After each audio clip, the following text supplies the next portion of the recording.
هدف كفيل ليدخل هذا اللقاء على أرضه وما بين جماهيره ومن أمام فريق حزم الصمود وعينه على كتابة تكوينه العظيم وتاريخه أم تكتب لحزم الكبرياء والصمود بالوصول إلى المشهد الختامي. ويا له من مشهد جميل، ويا عبد الله العنزي، جيفرسون راموس، محمد رفعت وسعد أشرف. هذا في طول حاضر نايف مسعود، عنصر الخبرة المتواجد في كتيبة الفتح في هذا المساء. القائد على طول عبد العزيز السويلم، هذا اللاعب الأكثر مشاركة بعد في النصف النهائي من أمام فريق الهلال اللي خرج بكلين الشيت عندما انتصر بهدفين مقابل. كرة للخلف وسط هذا التكتل الدفاعي حاضرة، الإبعاد موجود، التحولات الهجومية، الهجوم المعاكس الآن، الكرات الطويلة اللي اعتمد عليها الفريق الفتحاوي. يا سلام يا سلام يا سلام!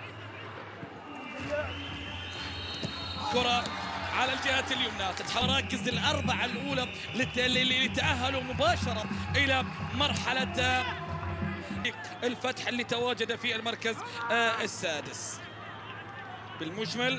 بالمجمل 44 هدف سرعان ما تعود الأمور للهثير والجميل اللي حقق أهدافه حقيقة اللي كان عليها الأمر. هكذا هم الأبطال يتحدون. تقدم الآن، الإبعاد على طول من جانب ياسين أرسل الكروي الكبير هنا على ميدان تمويل الأولى بعد أن وضع فريق القادسية.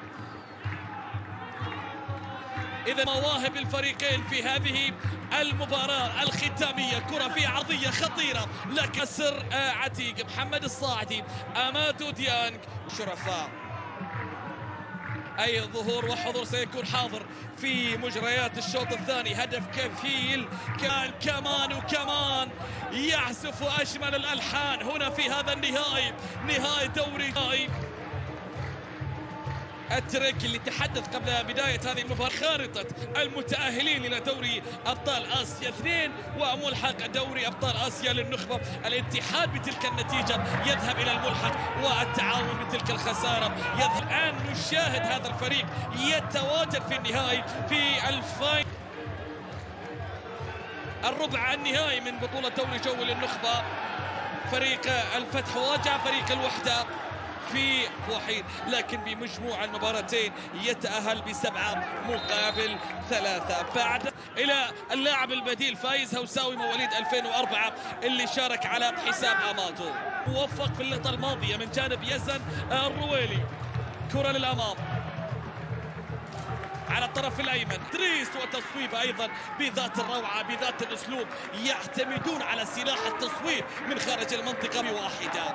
كرة بتعود للخلف، تغيير الاتجاه من جانب اللي تفاعلوا بشكل سريع. كرة في الطرف الأيسر، عرضية فتحاوية، هل من شيء قادر الرشيدي. هي كل ما تبقى على أحداث هذه القمة، هي كل ما وتحقق فيها الأحلام.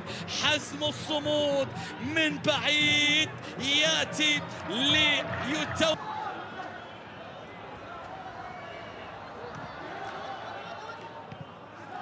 تبعد من جديد.